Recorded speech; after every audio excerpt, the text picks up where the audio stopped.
పెట్టాలి దీపం. కానీ కార్తీక పౌర్ణమి నాడు దీపం వెలిగిస్తే వెలిగించి వెళ్ళిపోకూడదు.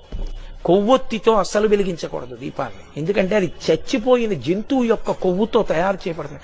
వెంటనే ఆ దీపం అపవిత్రం అవుతుంది.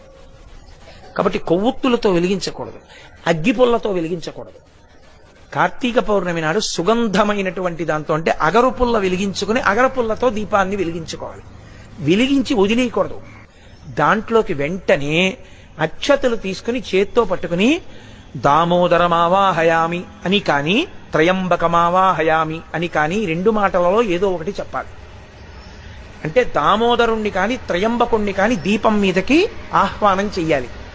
ఎక్కడైనా చెత్త ఉండిపోయినా కూడా రేపు లౌకికాగ్నితో వెలిగించకూడదు. ఈ ఆవాహన చేయబడిన దీపంతో వెలిగించి ఆ దీపం దగ్గర నిలబడి ఒక మాట చెప్పాలి అందరు. పెట్టాలి దీపం. కానీ కార్తీక పౌర్ణమి నాడు దీపం వెలిగిస్తే వెలిగించి వెళ్ళిపోకూడదు. కొవ్వొత్తితో అస్సలు వెలిగించకూడదు దీపాన్ని. ఎందుకంటే అది చచ్చిపోయిన జంతువు యొక్క కొవ్వుతో తయారు చేయబడుతుంది.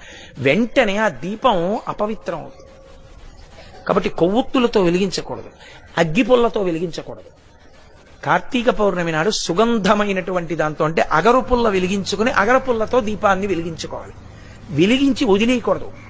దాంట్లోకి వెంటనే అక్షతలు తీసుకుని చేత్తో పట్టుకుని దామోదరమావాహయామి అని కానీ త్రయంబకమావాహయామి అని కానీ రెండు మాటలలో ఏదో ఒకటి చెప్పాలి. అంటే దామోదరుణ్ణి కానీ త్రయంబకుణ్ణి కానీ దీపం మీదకి ఆహ్వానం చెయ్యాలి. ఎక్కడైనా చెత్త ఉండిపోయినా కూడా రేపు లౌకికాగ్నితో వెలిగించకూడదు. ఈ ఆవాహన చేయబడిన దీపంతో వెలిగించి ఆ దీపం దగ్గర నిలబడి ఒక మాట చెప్పాలి అందరు.